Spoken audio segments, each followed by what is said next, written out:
दोस्तों जय हिंद जय भारत। पहले हम लोग पाम के बारे में बहुत सारा वीडियो में बात किए हैं, लेकिन अभी और एक बार हम पाम के बारे में बात करेंगे। एक सिंपल सा इंट्रोडक्शन एंड उसका क्लासिफिकेशन के बारे में बात करेंगे डिटेल में। पहले जो वीडियो में हम लोग बात कर रहे थे पाम के बारे में, उसमें उतना क्लैरिटी नहीं था। ठीक है, इस वीडियो में आपको पूरा क्लैरिटी मिलेगा पाम का टाइप के बारे में, कितने टाइप का होता है और उसका एप्लीकेशन के बारे में। तो लेट्स गेट स्टार्टेड।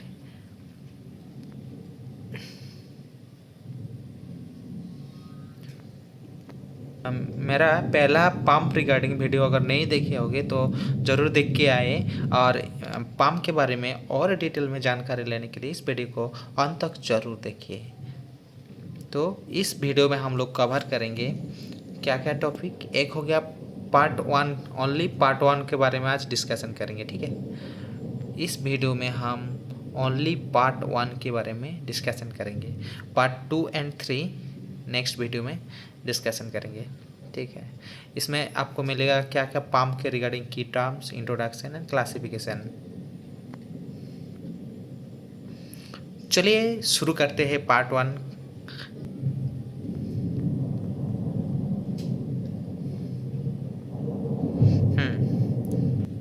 दोस्तों are you ready? Let's start part one. पहले पंप का एक बेसिक फार्मूला है जिसके जरिए हम लोग क्या करेंगे, पंप का जो हेड है वो कैलकुलेट कर पाएंगे। एक पंप का हेड कैलकुलेट करने के लिए वो फार्मूला होता है H equal to 144 into P divide 62.4 into specific gravity. ये फार्मूला दोस्तों याद कर लीजिए या तो स्क्रीनशॉट ले लीजिए। ठीक है, अभी इसमें H होता है पंप हेड, P इन प्रेशर PSI में रहेगा, और हेड जो रहेगा वो आपका फीट में रहेगा, और स्पेसिफिक ग्रेविटी जो फ्लूइड होता है उसका स्पेसिफिक ग्रेविटी जितना होता है वो मेंशन करना है। ठीक है, तो दोस्तों आपको पता है पंप हेड क्या होता है। पंप हेड होता है सक्शन हाइट और डिलीवरी हाइट के बीच में जो दूरी है, डिस्टेंस, इसको पंप हेड बोला जाता है। एक पंप का हेड 50 मीटर, इसका मतलब वो उसका आउटपुट में डिलीवरी लाइन में वो 50 मीटर तक हाइट तक पंप फ्लूइड को पंप कर सकते हैं। ओके, अभी बेसिक सा कुछ चीज़ जानेंगे। एक होता है, पहले हम लोग बहुत बार बता चुका हूँ पंप क्या करता है। बेसिकली पंप, यहाँ देखिए दोस्तों कितने सिंपल लैंग्वेज से बताया। Basically machine use to move liquid, basically fluid. Various type of fluid can move through the pump, like various type of liquid. ठीक है, लिक्विड हो गया, एयर हो सकता है, पंप के थ्रू एयर पास होता है, या तो सेमी लिक्विड जो कभी कुछ मटेरियल रहता है वो भी, जैसे कि ग्रीज वगैरह, ये सब भी पंप के थ्रू मूव किया जाता है। बेसिकली एक फोर्स जनरेट करता है पंप, मैकेनिकल एनर्जी को fluid pressure and fluid energy में कन्वर्ट कर देते हैं। पंप का क्या क्या एप्लीकेशन है दोस्तों, देखिए पंप का क्या क्या एप्लीकेशन है। पंप का एप्लीकेशन है आपका इंडस्ट्रियल प्रोसेस, रेफ्रिजरेशन में यूज होता है, ऑटोमोबाइल में पंप का यूज होता है, होम हीटिंग सिस्टम में, वाटर वर्क्स में, इंडस्ट्री में बहुत सारा कूलिंग टावर, कूलिंग यूनिट जहाँ जहाँ रहता है, वाटर कूलिंग सिस्टम जहाँ जहाँ रहता है वहाँ पंप का यूज किया जाता है। ठीक है, चलिए नेक्स्ट देख लेते हैं। Let's have a look of the pump classification. दोस्तों इसमें पंप का क्लासिफिकेशन के बारे में डिटेल में दिखाया गया। आप चाहे तो इस पोर्शन का स्क्रीनशॉट लेके आपके पास रख सकते हैं। पहले पंप को डिवाइड किया गया दो टाइप में, एक हो डायनेमिक, दूसरा हो गया पॉजिटिव डिस्प्लेसमेंट पंप। ओके, फिर फर्दर डायनेमिक पंप को दो टाइप में डिवाइड किया, एक हो गया सेंट्रीफ्यूगल पंप, दूसरा हो गया एक्सियल पंप, दूसरा हो गया आपका एक्सियल पंप। अभी पॉजिटिव डिस्प्लेसमेंट पंप को फिर दो टाइप में डिवाइड किया, रोटरी पॉजिटिव डिस्प्लेसमेंट पंप और रेसिप्रोकेटिंग डिस्प्लेसमेंट पंप। अभी अभी दोस्तों देखिए, सेंट्रीफ्यूगल पंप जो होता है वो वर्टिकल पोजीशन के वाइज वर्टिकल एंड हॉरिजॉन्टल हो सकता है, या तो और इसमें कितना स्टेज है, सिंगल स्टेज या डबल स्टेज या मल्टीपल स्टेज, उसके अकॉर्डिंगली 2-3 टाइप का होता है।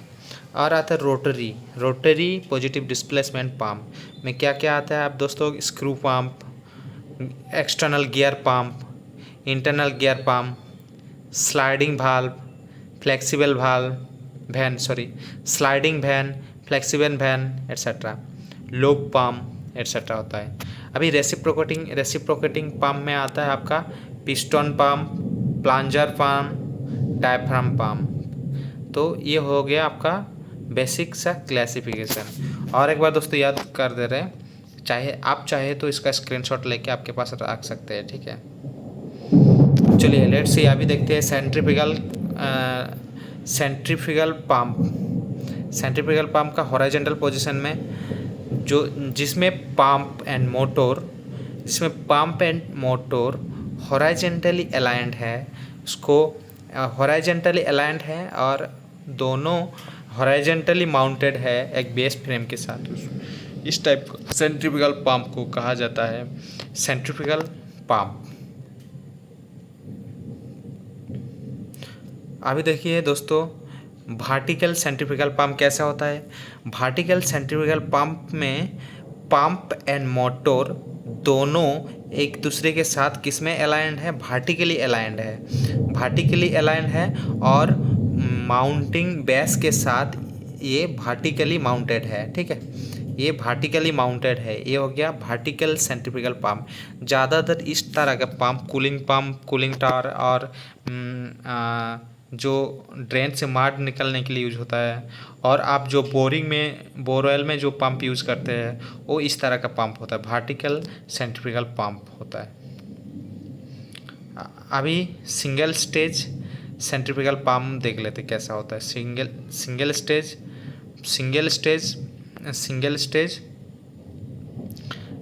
Stage centrifugal pump, let's have a look, जिसमें एक ही इम्पेलर रहता है, वो हो गया सिंगल स्टेज वर्टिकल पंप। देखिए दोस्तों, यहाँ कितना इम्पेलर है, एक इम्पेलर है, एक शाफ्ट है, ठीक है। एक शाफ्ट में एक इम्पेलर है, तो वो हो गया centrifugal dynamic pump, single stage centrifugal dynamic pump. अभी देखते हैं multi stage centrifugal dynamic pump कैसा होता है। Let's have a look, multi stage dynamic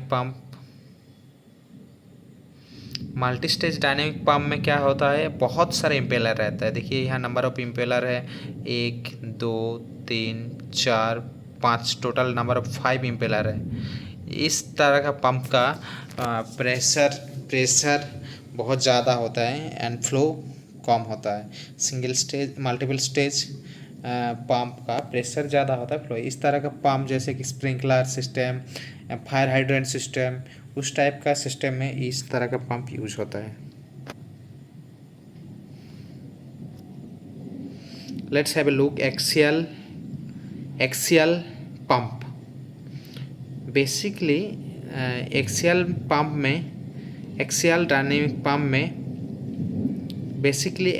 dynamic pump में एक मोटर आपका थ्रस्ट बियरिंग के साथ रेडियल शाफ्ट के साथ कपलिंग के साथ कनेक्ट रहता है, और जो axial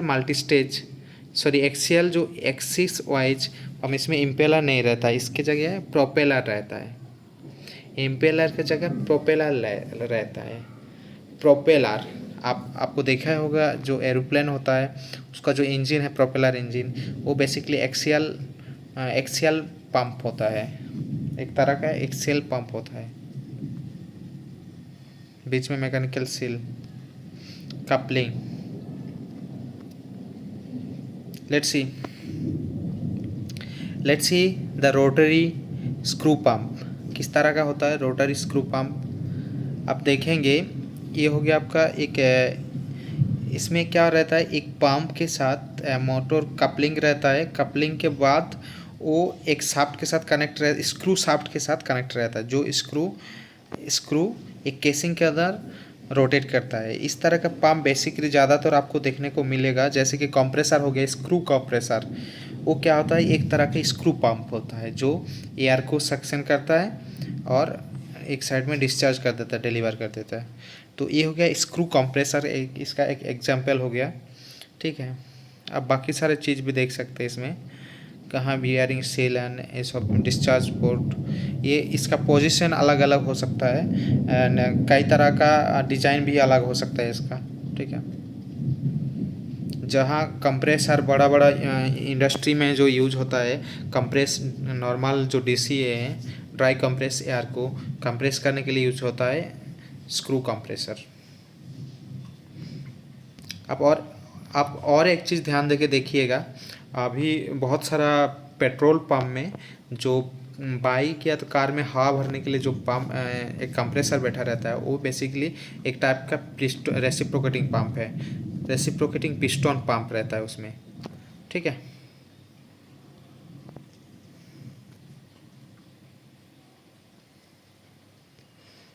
let's have a look of positive displacement pump. Rotary pump, external gear pump. पहले देख लिए आप, स्क्रू पंप तो देख ही लिए, अभी देखिए एक्सटर्नल गियर पंप। बेसिकली ये क्या रहता है, केसिंग के जगह में, इम्पेलर के जगह में रहता है गियर, तो पावरफुल गियर रहता है जो क्या करता है, बेसिकली 2 गियर रहता है। ठीक है, 1 और 2, ये 2 गियर क्या करता है, आपस में रोटेट करता है। पंप क्या करते हैं, जब फिर इसका एक एंड से सक्शन एंड होता है, दूसरा एंड से डिलीवर एंड। बेसिकली इस टाइप का पंप आप इस्तेमाल होने देखेंगे हाइड्रोलिक सिस्टम में। हाइड्रोलिक सिस्टम कहाँ कहाँ पर इस्तेमाल होता है, जैसे कि दोस्तों आप देखिए बहुत सारे इंडस्ट्रियल जगह में सिलेंडर को ऑपरेट करने के लिए, हैवी चीज़ों को उठाने के लिए हाइड्रोलिक सिलेंडर इस्तेमाल होता है। इस तरह के आप देखेंगे जेसीबी का जो आर्म है उसमें सिलेंडर लगा होता है, वहाँ एक गियर पंप रहता है। ठीक है दोस्तों, external gear pump. Next, internal gear pump. Internal gear pump कैसे देखेंगे दोस्तों, एक्सटर्नल गियर पंप तो हो गया, अभी देखिए इंटरनल गियर पंप कैसे रहता है। बेसिकली ये क्या होता है, एक गियर रहता है, उसके बाहर में और एक गियर रहता है। ठीक है, 2 गियर आपस में रहता है एंड ये एक दूसरे के साथ ये रोटेट करता है एक दूसरे से के साथ। बीच में जो वैक्यूम एरिया क्रिएट कर रहा है उसके थ्रू ये सक्शन होता है। फ्लूइड यहाँ के इन होगा, इस वैक्यूम के थ्रू पहले इस पोर्शन में, 1 मिनट, फ्लूइड यहाँ से इन होगा। ठीक है, इन होने के बाद इस स्पेस के थ्रू यहाँ आएगा, इस स्पेस में आएगा, फिर ये रोटेट होते होते फ्लूइड को इस पोर्शन के थ्रू बाहर करेगा। ज़्यादातर ये हाइड्रोलिक पंप में इस्तेमाल होते हैं।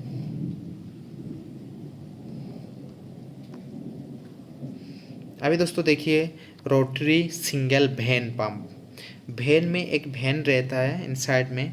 ठीक है, आप जैसे कि कैसिंग के बदले में यहाँ क्या रहता है, वेन रहता है जो क्या रोटेट करता है। ये हो गया वेन।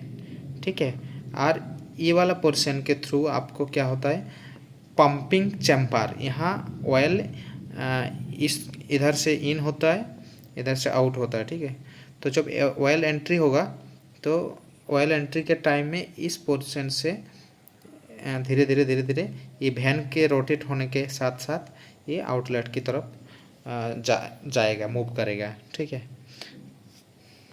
ये सब बेसिकली ये जो पंप है बहुत ही पावरफुल पंप रहता है। पॉजिटिव डिस्प्लेस पंप में इसका आउटपुट 100% के आसपास होता है। कभी भी बेसिकली मशीन का आउटपुट 100% नहीं होता, लेकिन फिर भी नियरली अबाउट 100% होता है। इसमें आपका लीकेज वगैरह इस सब का चांसेस बहुत कम रहता है।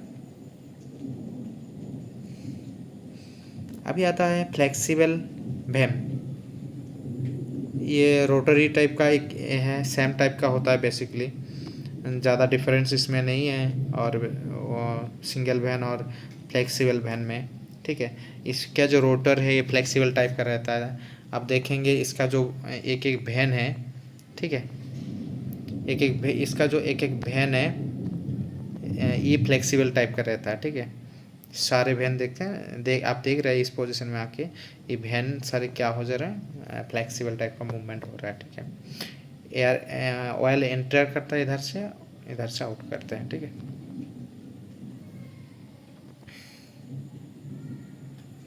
अभी दोस्तों देखते हैं lobe type rotary positive displacement pump. ये दोस्तों इसका एप्लीकेशन मैंने भी अभी तक देखा नहीं, तो आप जस्ट देख के रखिए किस टाइप का सक्शन होता है, डिस्चार्ज होता है। ठीक है, अभी तो मेरा करियर में जितने सारे मैं पंप देखे और जितने सारे पंप में मेरा प्रैक्टिकल फील्ड में यूज होते हुए देखे हैं, उनमें से हम लोब टाइप का पंप अब तक देखे नहीं हैं। कहाँ यूज होता है आप दोस्तों, आपको पता अगर है तो कमेंट में बताइए। ठीक है, अभी चलिए जानते हैं रेसिप्रोकेटिंग पंप के बारे में। ठीक है, रेसिप्रोकेटिंग पॉजिटिव डिस्प्लेसमेंट पंप, इसका एक तरह का पंप होता है positive displacement pump, positive displacement piston pump, positive displacement piston pump. आपको अगर मैं पहले ही बता चुका हूँ इसका एग्जाम्पल कहाँ रहता है, पेट्रोल पंप में आप जो देखेंगे जो एक कंप्रेसर रहता है पंप के लिए, वो बेसिक जनरल आपका पिस्टन टाइप का होता है। पिस्टन रेसिप्रोकेटिंग पंप इस तरह का वो पंप होता है जिसमें एक पिस्टन रहता है, जैसे कि एक कार का इंजन जैसा होता है ना, पिस्टन केसिंग के अंदर पिस्टन मूवमेंट करता है, उसी तरह एक पिस्टन रहता है। ये हो गया पिस्टन। ठीक है, जो एक क्रैंक शाफ्ट के अंदर एक रोटर के साथ कनेक्ट रहता है, जो मूवमेंट के टाइम में पिस्टन आगे पीछे कंट्रोल होता है। उसी के द्वारा क्या होता है, एक पोर्शन में से सक्शन, एक पोर्शन से सक्शन, एक पोर्शन से डिस्चार्ज निकलता है। ठीक है, इसमें भी आपका लीकेज और लीकेज का संभावना बहुत कम रहता है। जितना प्रेशर रिलीज कर सक्शन करता है उतना ही रिलीज करता है।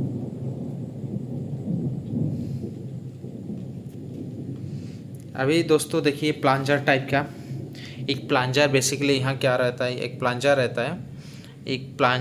रहता है जो एक कनेक्टिंग रॉड के साथ कनेक्ट रहता है, कनेक्टिंग रॉड के साथ और क्रैंक शाफ्ट के साथ कनेक्टिंग रॉड के थ्रू कनेक्ट रहता है, और ये प्लांजर को ऑपरेट करता है। जैसे क्रैंक शाफ्ट ओपन होता है और कनेक्टिंग रॉड आगे पीछे होता है तो प्लांजर मूव करता है। तो इसमें एक दो अलग अलग एक होल रहता है, एक सक्शन होल, एक डिस्चार्ज होल रहता है, जिसके थ्रू होता है। Let's see diaphragm.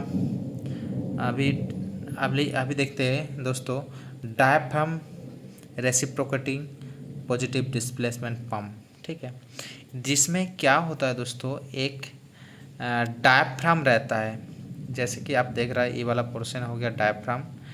एक कनेक्टिंग रॉड के थ्रू जैसे कैसिन रहता है, यहाँ एक मोटर इसेंट्रिक मोटर के थ्रू कनेक्ट रहता है जो रोटेट करता है, जो डायफ्राम के अप एंड डाउन में मदद करता है।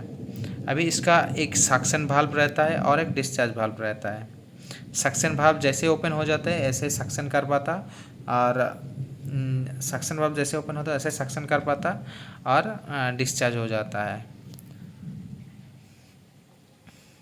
दोस्तों आज के लिए इतना ही, और बाकी का डिटेल्स आप बाद में सेकंड वीडियो में बताएंगे। दोस्तों कैसा लगा वीडियो कमेंट में बताइए, अगर आपका इसके रिगार्डिंग कुछ क्वेश्चन है तो कमेंट में बताइए, हम कोशिश करेंगे उसको सॉल्व करने के लिए। और बेसिकली आपको अगर कुछ ट्रैवल शूटिंग के बारे में जानना है तो हम आगे का वीडियो में डिस्कशन करेंगे, और बहुत सारी चीज़ हम कवर करेंगे, क्योंकि बहुत मेरा मोबाइल में थोड़ा वीडियो बनाने दिक्कत हो रहा है, तो इसलिए हम डिटेल में वीडियो बना नहीं पा रहा। ठीक है, तो अगर आपको इसके रिगार्डिंग कुछ PDF वगैरह चाहिए तो मेरा मेल ID में मेल कर सकते हैं, मैं आपको प्रोवाइड कर देंगे। ठीक है, आपको जो चाहे कमेंट में लिखिए। नेक्स्ट वीडियो में हम लोग बात करेंगे basic principle of pump, basic principle of pump के बारे में। ठीक है, आज के लिए इतना।